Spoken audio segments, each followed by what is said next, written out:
This is the Mixtape podcast. I am your host, Mark. If you enjoy this week's episode, please feel free to rate it 5 stars wherever you listen to your podcasts. You can find over 140 archive episodes just by visiting themixtapepodcast.com. And there you will also find the link to my Mixcloud.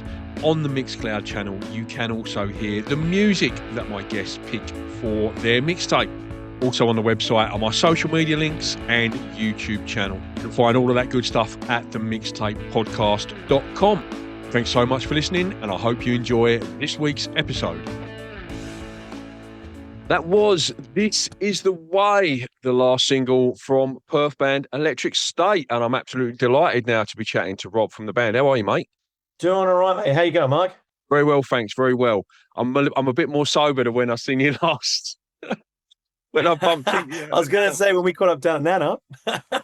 What a great festival, though, hey? Yeah, amazing. Big weekend. Yeah, that was excellent. Dude. All right, mate. So This Is The Way. Little bits, I don't know, for me anyway, came out of nowhere. For anyone who's not familiar, obviously, the Mandalorian themed event last week at the Bird. How did that come about, and how did you get involved in that? In honesty, we were messing around in a rehearsal room for a little while, and we had this tune, and then the Mandalorian series had just sort of come out, and a few of us have been watching it, and I was kind of messing around with lyrics, and I kind of threw in this "This Is The Way" kind of chant moment, and also this little Mandalorian forever thing. And the melody kind of worked, but then I couldn't really get much other sort of lyrics going on with it. And we were kind of messing around.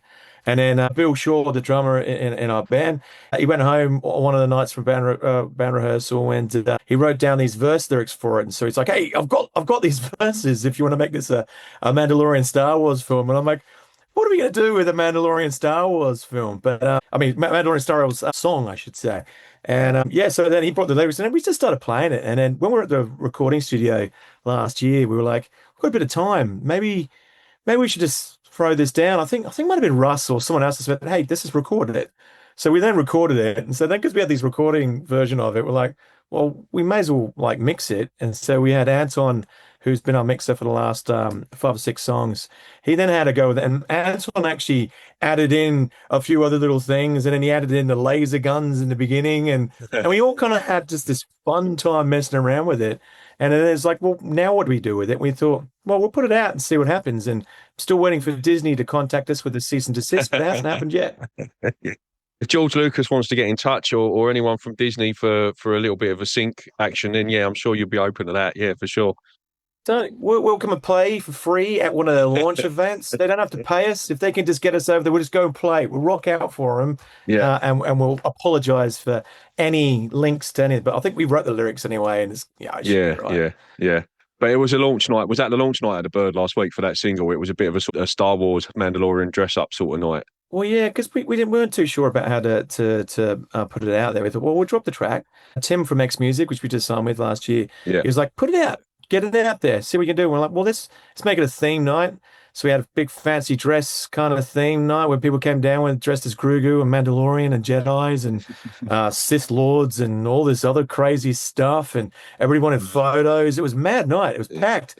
We didn't expect it to go so large. It was actually really awesome to see everybody come down. Oh, fantastic. And talking of music, the new album, Standing on the Edge, that's not out for a while, is it? Is it early next year, 27? You got that penciled in for? Yeah, so 27. We've got lots of things that are in the pipeline up until that point. And so we actually didn't have a time when we could drop it until 27, because we've actually got pretty much all the songs all done. There's a couple little tweaks on a couple little songs, but that'll be done within the next sort of month or so.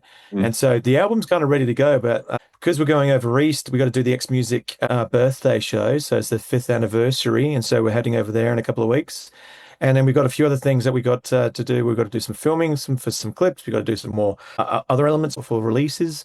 And then we're back over Melbourne and then possibly some other places around Australia around August time. And we're going to go over and play for the Rock Is Not Dead festival. Big shout out to, the anniversary shows. Shout out to Tim for X Music. I mean, that's phenomenal to have 5 years with the label, and it's just growing and growing and growing. And shout out to the Rock Is Not Dead crew as well for doing a rock fest over in Melbourne in August. So lots of things all the way through. Yeah, that was like my next like two questions you've gone through there, but that's all good, mate. Don't worry about it. No, no, I was going to ask you what you got going on in the meantime, but I thought you might sort of lead into that with the album anyway. But it's available. I saw. Always love to see pre-order for a lovely red splatter vinyl. That's link in bio at Electric State Band. I saw that and X Music on their socials as well. I'm sure you can grab it there as well. Any other shows locally between now and then? You got anything in the pipeline? Yeah, so we've got another launch that we've got that'll be happening around October time. I can't mention much more than that, but there'll be a big launch and some other things to follow up in and around that. So that'll be going out there. And there's something really special in November that's cooking. I can't say too much except for Project X, a thing that X Music is doing. They're doing lots of songs to raise money for lots of different foundations and different areas. And so there's a little something that's happening in November, which we're involved with. So October, November, you'll see a lot of us, and Yeah, then in January with the big yeah, album drop, or a slather of gigs around the country yeah, between now yeah. and then. Fantastic. And if you want to catch up on any of that info and find out what's happening, it is at Electric State Band on all the socials. This is the mixtape. The mixtape is brought to you in association with Giglist. Giglist is your one-stop shop for all your live events. If you're looking to get out and experience some live music, you can filter by artist, venue, suburb, or date. If you are an artist, it will take you less than a minute to list your gig for free on the website. The mixtape brought to you in association with Giglist. Gigs in a list. All right, mate, let's do the mixtape tracks. So you very kindly sent your list through to me with YouTube links, which is amazing. No 150 odd episodes, no one's ever done that before, so I really appreciate that. Thanks so much for that. All right, track one, mate, Tension Grabber. What'd you go with? So I went with Army of Anyone's Goodbye. And so I don't know if many people know of this band. So before digital downloads, the singer from Filter caught up with the band from Stone Temple Pilots. And they put together just a one album just to put out there. And they were trying to shop it with a few labels. And the label didn't pick it up, even though they sold the album. And I think they sold 260 odd thousand units. But at that time, that wasn't seen to be that enough. Yeah, And yeah, so they only did this one album. I think it's the drummer from Korn as well. And so this song, whenever I hear it, I'm just like, oh man, I wish that they did kind of more. I thought it was a ripper of an album. So that's my attention grabber because not many people know of it, but it's got a amazing end drum outro, which is just phenomenal. But with Patrick's vocals and Stone Temple Pilots rhythm section in there, I think it's a phenomenal album and well worth checking out. I'd never heard of them, and I gave it a listen. Yeah, I absolutely loved it. And you're bang on about that drum outro as well. I thought that was the best bit for me. Like I was loving that. Yeah, that was fantastic. Great choice, mate. Great choice to kick it off with. Track two. What's the song you sing loud and proud in the car or the shower, mate? Massive Chris Cornell fan from everything from Temple of the Dog all the way through to Audioslave, all the way to his solo stuff. But there's something about Audioslave's first album, and I think I'll sing along to any of the songs on that first album that they put out. But Like a Stone's just got this kind of thing about it. I like the story around it and how there's some dark tones around those lyrics of it. But Mm-hmm. Chris Cornell's phenomenal voice. I will try and pathetically not be able to do it, but I'll sing along every single time in the car to try and sing along with Chris Yeah, Cornell because yeah. yeah, he was an amazing vocalist. The Probably time. one of my Yeah. favourite singers of all time. I was lucky enough. I saw Audio Slave bizarrely at the Toronto Maple Leafs ice hockey stadium when I was over there Oh, doing some travelling in 2005, I think it was. And I also a couple of years, maybe a year after or 2 years after that, I saw Chris Cornell solo acoustic in London, and it was sure. that was top five gig of all time. That was phenomenal, Yeah. phenomenal show. I think that album for me as well, like it marks a time. I remember a time in my life, like when it came out. My best friend had just moved to California, and I was going there like 3 or 4 times a year to visit him. We're both single, having the time of our lives, and that album like really was out then. I think there was a first or second Foo Fighters album was out then. What's that band? Stained, Break the Cycle. Do you know that Oh band? yeah. That was out then as well. Yeah. They're all like they're all linked in my mind. All those albums because they're all out at the same time. We just smash them in the car on our road trip. Track three. What's your favourite cover version? So I heard this randomly. Someone showed it, and I was like, who's that guy? I know it was a Beatles song, so a Beatles cover of Come Together, and it was Gary Clark Jr. And Gary Clark Jr. is like an amazing performer, amazing guitarist. I believe he married a bird from down in Margaret River, just from an Australian connection there. I don't know how true that is, but that's the rumor of Yeah, it. okay. I didn't But know yeah, that. yeah, so supposedly he goes down there from time to time. I got a couple mates who Yeah. live down that way, and they're like, "Oh yeah, like we saw Gary the other day." And I'm like, "Really?" I don't know if they're pulling my leg or what. Yeah. But anyway, but Come Together, he did the song for a film that bombed in I Mm, believe it was the mm, DC universe. They put it at mm. the same time as a Marvel film or something. But yeah, Come Yeah. Together, Gary Clark Jr.'s version of it's awesome. And we actually, with the band, we actually tried to sort of play it a few times. We always play at the Gidstock Festival up in the hills to raise money for the Leukemia Foundation. Mm, And so we used to play that track all the time, and people loved it. They'd be like, "Yeah, Beatles," but it's mm. heavy Beatles. And I'm like, Yeah. check out Gary Clark Jr. We just borrowed his idea. I think the original is for the Beatles anyway. It's quite bluesy anyway. Do you know what I mean? So it really lends itself to like a straight up like electric blues sort of version. Yeah, I really enjoyed that. Yeah, but you're right though. Shit movie. Yeah, really, really bad. Yeah. Really bad. All right, Cool. mate. Track. Where do we get to? Track 4. What's a song you wish you could play to your 18-year-old self? I reckon we all go through, well, we go through our different romances as we're growing up and we're growing older, and as you get older, sometimes you question about what your choices were when you're younger. And Yeah. so I think Rival Sons, phenomenal band, when they came through when they were touring with Black Sabbath, God, what, 10 years ago, 15 years ago, I remember seeing they were the opening act for it. And I was like, who the hell are these guys? Blew me away. Mm, And they had the Flight of the Valkyrie album, or the Valkyries album out. And I remember this track was on it, but the version I think I sent you was the acoustic version that they did live mm, in Guitar Center in LA. And it's just a ripper version, like the way they play it. And his voice is another mm. voice that I just think is phenomenal. And so yeah, that one I think, like sometimes you need to tell your younger self, sometimes stuff will be hard. You'll go through all this crazy shit. And at the end of it, you're like, well, you make it through or you don't. And then you don't get to Yeah. tell your 18-year-old self what to do. Yeah. But I just think like this has got some lessons in it. And I think it's a great track. What sort of stuff were you actually listening to when you were 18, Rob? Have you always been a metalhead? Always been in my grunge and in my metal. I mean, Metallica, I was in a lot of Metallica albums, but I also listened to Jeff Buckley's Grace album was a Mm, fantastic album when that came out. A bit of Smashing Pumpkins in there as well, but mm, yeah, Silverchair, Soundgarden, Nirvana, Pearl Jam, Stone Temple Pilots, love Scott from Stone mm. Temple Pilots. So yeah, right into the grunge there, but even Sepultura to Yeah. Yeah. Pantera. Remember seeing Yeah. Pantera play in Perth? That was Yeah. crazy. All the Yeah. chairs started to get ripped out and thrown towards the stage and stuff. It was nuts. Excellent. Oh yeah, Excellent.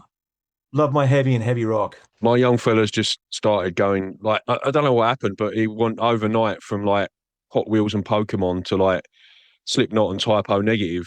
I don't know what's happened. Like it's just goes like out of nowhere. Do you know what I mean? And then you just pretty much reeled off everyone he listened to there, like the Metallica, Nirvana. Like yeah, he loves all of that. Yeah, and he's got his little turntable and he started collecting records. Yeah, so he's like my little musical apprentice. It's so good. Yeah, it's Oh, brilliant. brilliant. Yeah, Look at yeah, that. it's really good. You gotta love Yeah.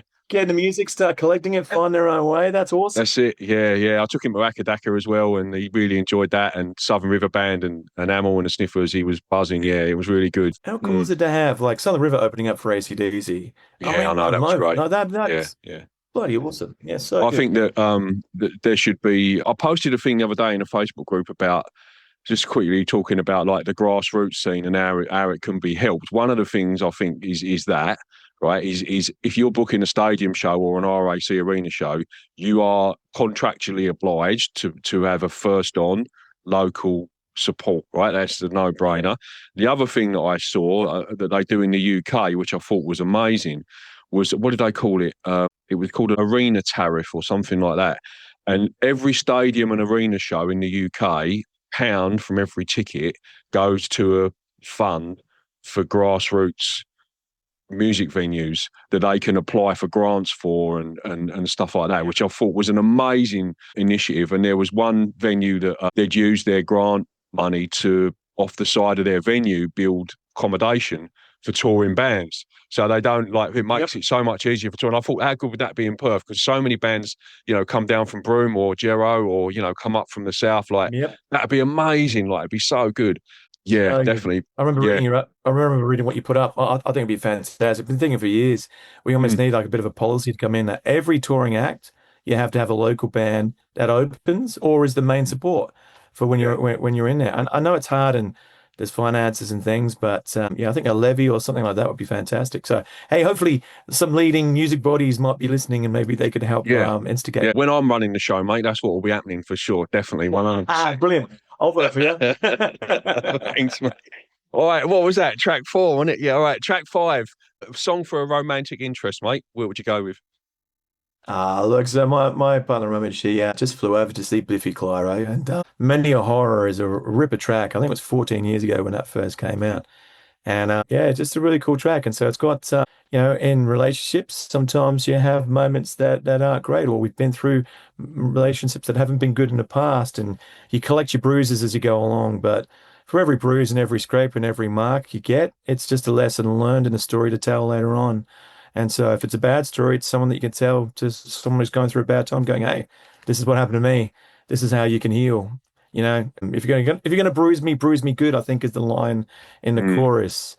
And so I think, it's got a lot of lesson in there. And both Cal and myself, we've had some other past relationships that have not been great. But they're just stories to tell now, and now, we learn from it, we move on, and you end up finding the one you're supposed to be with. I don't know if you're aware of this, but in the UK, we call them the Scottish Foo Fighters, Biffy Clyro, because that's cool. Yeah, that's what we call them. That's off the album it's got like a red and blue like flag or something on the cover, in it. Yeah, that's right. Yeah. Have you heard their cover of this is well worth looking up, Umbrella by Rihanna? Have you heard that? It's so good. No. Oh, it's brilliant. It's really good. Yeah, look it up, mate. Right. I'll send you a link. I'll email you the link. It's really good. I think it was a Radio 1 Live Lounge or something they did. It's really good. Yeah, it's a great version. Yeah, and it's stripped back. It's not like a Biffy sort of version of it. Yeah, it's really good. All right, and finally, a deep cut album track or B-side, mate. So I went with Jeff Buckley's "What Will You Say" at the live version at Glastonbury, and when you watch the full set of Jeff Buckley, he opens with this, and I remember watching it, and I was like, you can kind of see the crowd, and they're not fully there yet. They're kind of like not sure how to take Jeff's music at that point because he was pretty fresh at that point. Like obviously he's at Glastonbury, so he's not that fresh. He's been pretty big. But you could just see the crowd just start to get in it. And then his voice kicks in. And then everyone's just like, oh my God. And there's like people rocking out and getting into it. And I just think it's one of those songs that I kind of really wish there was a recorded version from a studio. And there's not. It doesn't exist. It's only the live versions that you've got. And I think what he talks about in it, so having an absent father and having troubles of that and his way that he travels through that and journeys through life. I think it's got a deep cut in there, but then also, I don't know, I just think it's a great song. I've always loved it, and sometimes I put it on, and I'm just like, I'll take Glastonbury. Well, I'm not sure how many shows you've listened to, but I am the world's biggest Jeff Buckley fan, so I was loving that when I saw that you picked that, and I've seen him interviewed about Tim, and one of the common themes of it is like he always goes to lengths to say like I don't hate him, but like he doesn't even. I don't think he even acknowledges him as his dad because I think his stepdad brought him up and that's who he sees as his dad. But I think but he also respects him a lot as a musician, but not as a father or a parent because he wasn't that for him. I think I saw him once for a week or something in his life, and that was it. But yeah, I think it's a great track, and I've got a CD live at Olympia, and there's a version of it on that. But again, it's a live version. There's no studio version recorded of it. And I don't know whether he'd want to put that out on a record or not. I'm the massive fan. I went down in 1999, a couple of years after I actually went down to the Wolf River and sat there for a bit, like where he drowned. And I've actually interviewed Joan as a policewoman who was his partner right up until he died. I reckon behind Bob Dylan, I think he's probably the most chosen artist on the show in 150 episodes.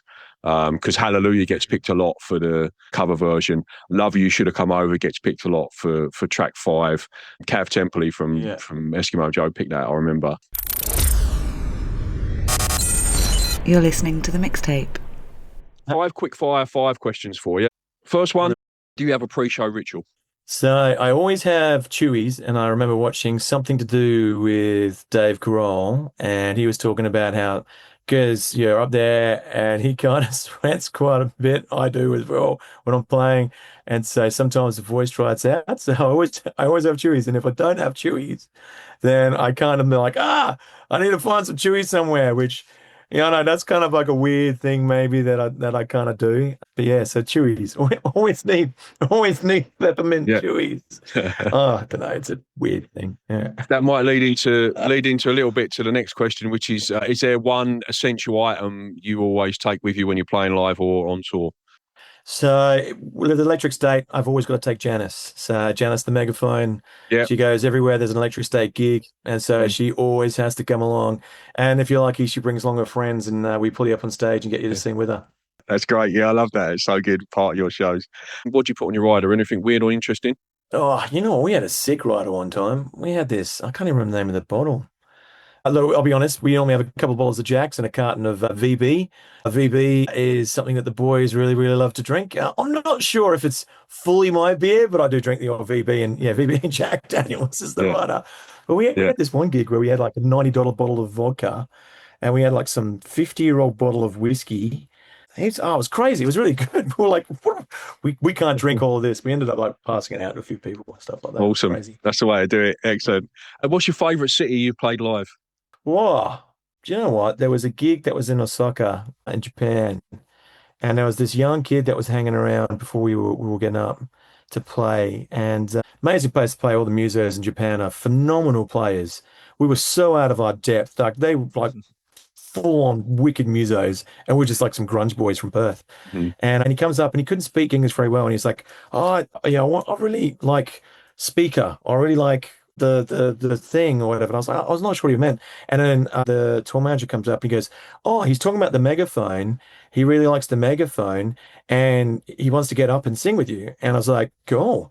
No worries. So, we're in Japan, playing for the first time in Japan, a few shows, and this young guy knew all the words to Just Blood and wanted to get on stage because he'd seen videos of it and sing with us on stage, singing Just Blood through Janice. And I'm like, anytime anyone wants to get on stage and sing with us, they are always welcome. Take the megaphone. I can have a sip of a drink and have a chill moment. But it was just amazing to be in a completely different country and have someone know your song, know your lyrics, and want to do what they've seen us do in Australia. See, that was phenomenal. So I gotta say that was like a really magical moment for myself. Just hell yeah. I'm thankful that we know who we are. Such a beautiful moment. I'm sure it wasn't as much of a beautiful moment as the time that I very briefly got to sing with Electric State. That was so good. That passing the microphone around. Yeah, that was so good. Yeah, that was brilliant. Yeah. 459. That was awesome. Yeah, that was brilliant. Yeah, it was a good night. Yeah, it was a great night. Finally, mate, in the quick fire 5, if you could time travel to see one concert in history, which concert would you see? You know what? I was talking to a friend the other day, and it's the first one that's come to my mind. Big Day Out, 1992. Rage Against the Machine, Soundgarden, and Nirvana all came. I think they were the 3. I think that would be a really great gig to have gone along to go see. Or Metallica playing in Russia for the very first time to like 1 trillion people. Yeah, that would be good. That would be great. I get a lot of guests on, and anytime any international guests like I get on who've ever played Big Day Out, I sometimes ask them like, what are your favourite memories of Big Day Out? And everybody just absolutely raves about what an amazingly well-run festival it was and how good it was, and the quality of bands that used to come down. And Rick from Ash used to call it the Big Day Off because it was like so cruisy. You'd do like your couple of shows, and then you'd have like. Yeah, going to each other's side shows and meeting other bands. And he said it was just like, it was amazing. Yeah. All right, Rob, thanks so much for coming on the show, mate. Really, really appreciate Standing on the Edge, available now for pre-order. Link in bio at Electric State Band on Music. Looking forward to your next show, mate. I will definitely try and get down to your next one. And good luck, mate. And I'll see you about there. No worries. Thanks very much for your time, mate. Always a pleasure to chat to you. Always, mate. Take it easy. Thank you so much for listening to this week's Mixtape. If you would like to get more from the mixtape. You can catch up with over 150 archive episodes by visiting themixtapepodcast.com. Also there you'll find links to the YouTube channel, my social media pages and my Patreon if you would like to get even more content that doesn't go out on the radio show or the podcast. You can secure your mixtape backstage pass. All of those links are available at themixtapepodcast.com. You've been listening to The Mixtape and I've been your host, Mark. Until next time.